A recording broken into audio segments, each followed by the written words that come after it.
réalisé sous la demande de Profil Event un stand à Salon Vert sur le stand Espace Sol.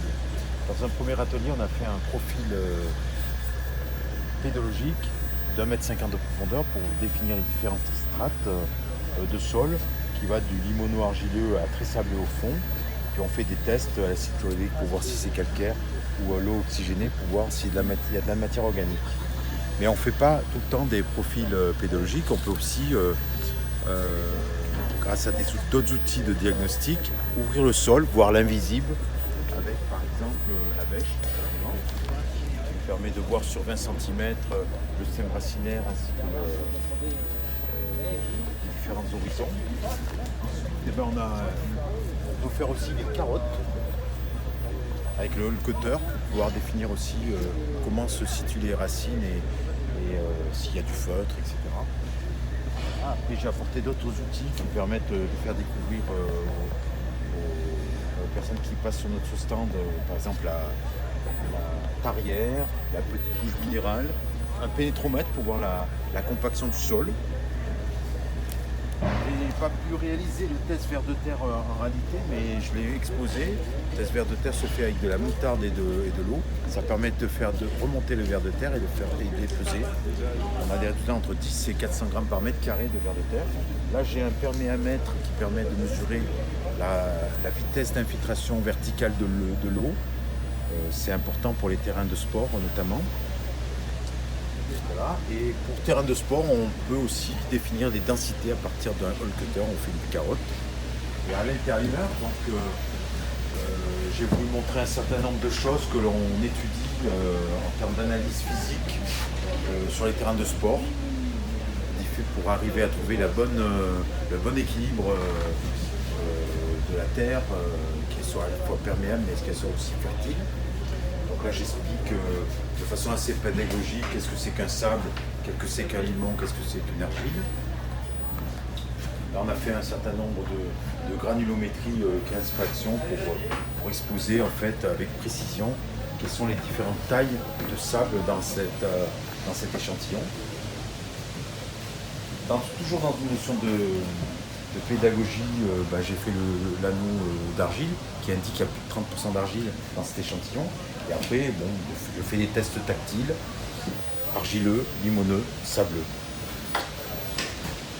Après, on est un laboratoire d'analyse de sol, donc on aime bien quantifier aussi les éléments. Et là, avec de simples produits de l'eau oxygénée, on dégrade la matière organique plus ou moins rapidement. Et suivant la concentration, on a une réaction plus ou moins importante. Et suivant aussi son côté putricible, la matière organique est dégradée avec l'eau oxygénée.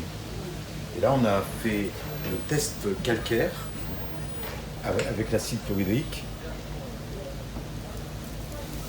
Voilà, avec des réactions plus ou moins importantes. Là, on est à moins de 10 grammes et on finit ce qui est blanc, c'est de la chaux pure avec la réaction. Donc, ça permet de tester assez rapidement le calcaire. Évidemment, comme on est un laboratoire d'analyse, on a fait l'analyse complète de la terre en place ici, au village expert de Salon Vert. Donc là, c'est le résultat ici. Et quand on veut faire dans un objectif de terrain de sport, on va suivre la norme 90-113 qui demande 75% de sable. Évidemment, ici, on n'a que 30% de sable à l'origine sur ce terrain. Et donc, il faut apporter cette quantité de terre plus cette quantité de sable plus de la matière organique pour se retrouver à la norme 90-113. C'est tout l'objectif finalement des analyses de sol qui nous permettent de conseiller aux constructeurs ou à la personne qui entretient un terrain de sport différents conseils d'amendement.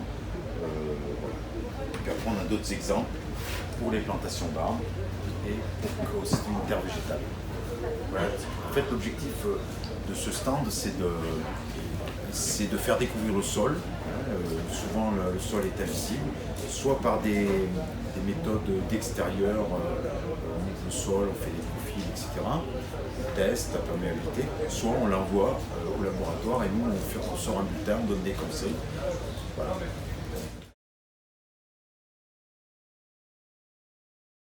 ça a été un peu oublié pendant longtemps. Aujourd'hui, ça revient très rapidement à l'actualité, bien sûr. Hein. Les terrains de sport, les golfs, aujourd'hui passent par l'analyse, tout simplement, parce que si on veut avoir une conduite raisonnée, il faut connaître l'invisible, il faut connaître, il faut pouvoir apporter précisément ce que la plante a besoin. Voilà. Oui, oui. Et puis il y a les produits phytosanitaires, donc on a moins de moyens il faut trouver beaucoup plus d'équilibre biologique pour pouvoir lutter notamment contre les maladies.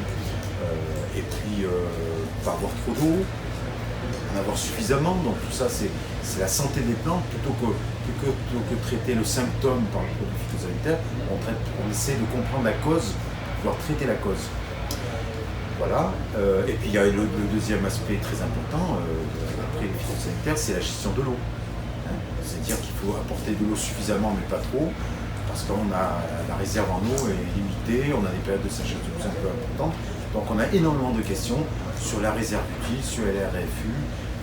En clair, comment l'eau circule dans le sol, comment est retenue l'eau et quelle fréquence d'arrosage, quelle dose d'irrigation. Donc là aussi c'est un gros volet d'activité.